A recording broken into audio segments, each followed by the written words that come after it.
नमस्कार दोस्तों।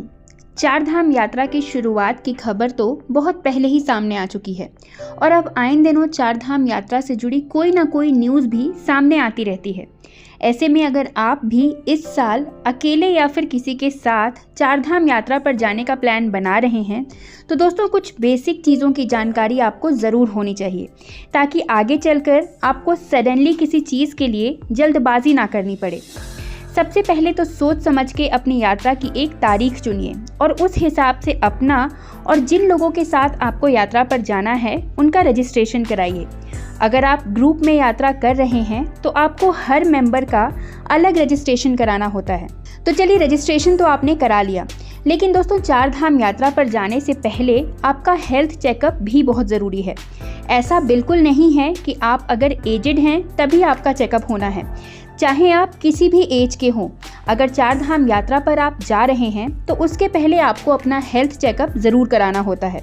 इसमें बेसिकली आपके शरीर से जुड़ी नॉर्मल चीज़ें जैसे कि आपका ब्लड प्रेशर, शुगर इत्यादि की रिपोर्ट होती है। अगर ये सारी चीज़ें नॉर्मल होती हैं तो ही डॉक्टर्स के द्वारा आपको फिटनेस सर्टिफिकेट दिया जाता है, जिसमें ये कहा जा सकता है कि आप चार धाम यात्रा पर जाने के लिए बिल्कुल सही हैं। लेकिन अगर किसी तरह की कोई समस्या होती है तो ये आपको यात्रा से पहले ही पता चल जाता है। दोस्तों इसके अलावा अगर आपको पता है कि आपको किसी तरह की कोई बीमारी है तो ये भी आपको हेल्थ चेकअप के टाइम अपने डॉक्टर को ज़रूर बताना चाहिए। अपने डॉक्टर से आपको कोई भी बात नहीं छिपानी है, क्योंकि जब आप एक बार चार धाम यात्रा पर अकेले या फिर किसी ग्रुप में निकलते हैं तो आपको कई चीज़ों का सामना करना पड़ता है जो कि आपके शरीर के लिए बिल्कुल नया होता है। जैसे कि फॉर एग्जाम्पल मौसम में आपको अचानक से तब्दीली दिखाई दे सकती है, टेम्परेचर में सडन चेंज दिखाई देता है, जिसकी वजह से हर इंसान की बॉडी अलग अलग तरीके से रिएक्ट करती है। ऐसे में हो सकता है आपके शरीर को कोई समस्या हो जिसकी वजह से यात्रा में आपको सामने कोई परेशानी झेलनी पड़े। यही रीज़न है कि अगर आप पहले से ही डॉक्टर्स को ये चीज़ें बता के रखेंगे तो आपके लिए यात्रा करना ज़्यादा सुखद और आसान रहेगा। उत्तराखंड चार धाम यात्रा पर आने वाले 50 साल से अधिक आयु के श्रद्धालुओं की अनिवार्य रूप से स्वास्थ्य जाँच की जाएगी। यात्रा के पहले तो आपको अपना हेल्थ चेकअप कराना ही है। यात्रा के दौरान भी आपको कई सारे ऐसे चेक पॉइंट्स मिलेंगे जहां पर आपको दोबारा से भी चेकअप कराना पड़ेगा।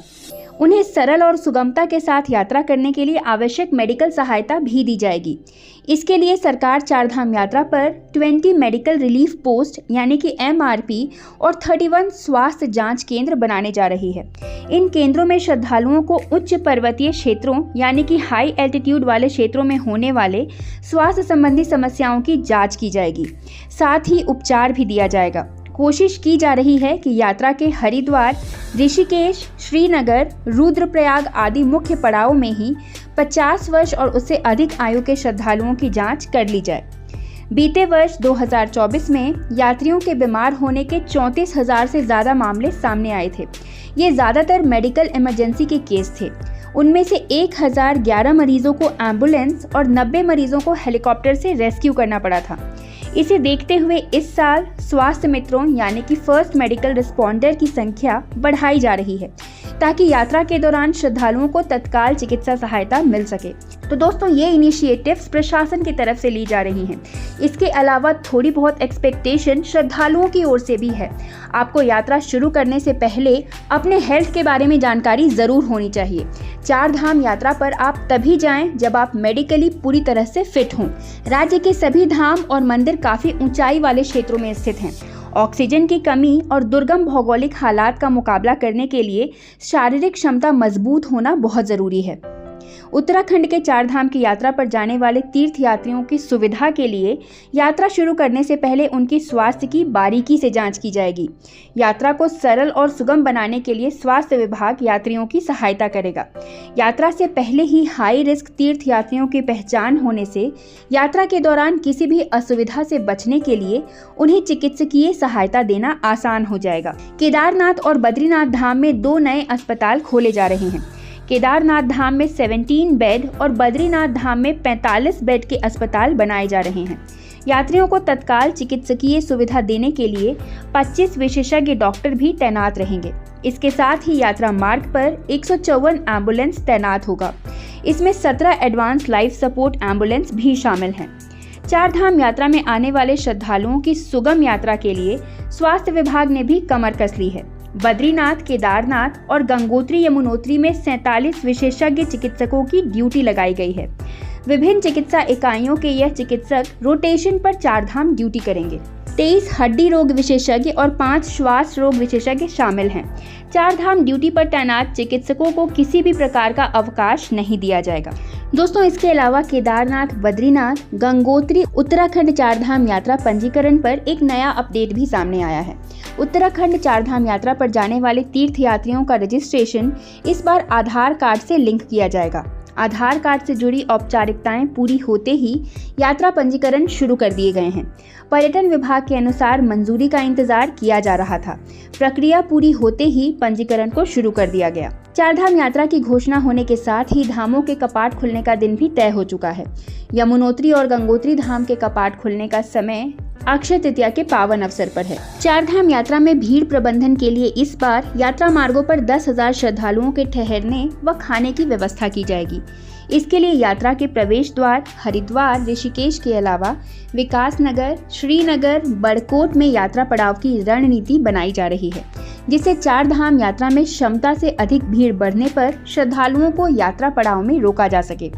पिछले साल यात्रा शुरू होते ही चार धामों में श्रद्धालुओं की भारी भीड़ उमड़ी, जिससे यात्रा मार्गों पर घंटों जाम लगने के साथ ही चारों धामों में एक ही दिन क्षमता से अधिक श्रद्धालुओं के पहुंचने से व्यवस्थाएं कम पड़ गई थीं।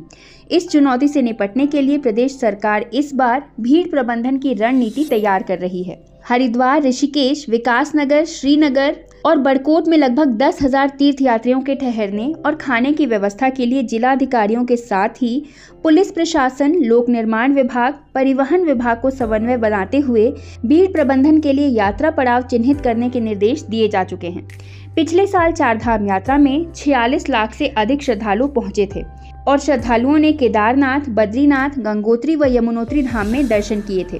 केदारनाथ धाम के कपाट खुलने के दिन ही 25,000 से अधिक श्रद्धालु वहां पहुंचे थे। इस संख्या के हिसाब से केदारनाथ धाम में ठहरने की व्यवस्था नहीं थी। तो पिछले साल हो रही गलतियों से सबक लेते हुए इस साल सारी व्यवस्थाओं को और अधिक सुचारू रूप से व्यवस्थित किया जा रहा है। दोस्तों, प्रशासन की तरफ से चारधाम यात्रा को सुगम बनाने की पूरी कोशिश की जा चुकी है, लेकिन कुछ एक्सपेक्टेशंस श्रद्धालुओं की तरफ से भी होती हैं। इसीलिए आप यात्रा से जुड़े सभी अपडेट्स को टाइम टू टाइम लेते रहें। अगर आप भी इस साल चारधाम यात्रा पर जाने वाले हैं, अगर आप अपने पेरेंट्स के साथ जाने वाले हैं, परिवार वालों के साथ जाने वाले हैं या फिर अकेले जाने वाले हैं, अभी चारधाम यात्रा शुरू होने में कुछ समय बचा है और चारधाम यात्रा से जुड़े कुछ जरूरी न्यूज हर दिन सामने आ रहे हैं। ऐसे में आपको हर न्यूज से अपडेटेड रहना बहुत जरूरी है, ताकि अगर चारधाम यात्रा की रणनीति में कोई चेंज किया भी जा रहा है तो वो आपको समय से पता लग सके। तो दोस्तों, आशा करती हूँ चारधाम यात्रा से जुड़ी ये वीडियो आपको पसंद आई हो। अगर ये वीडियो आपको अच्छी लगी है, इस वीडियो को एक लाइक जरूर करिए, वीडियो को ज़्यादा से ज़्यादा शेयर करिए। अगर आप चैनल पर नए हैं तो चैनल को सब्सक्राइब कर लीजिए। कमेंट में हर हर महादेव लिखिए और ऐसे ही अन्य वीडियोस के लिए हमारे चैनल के साथ जुड़े रहिए। धन्यवाद।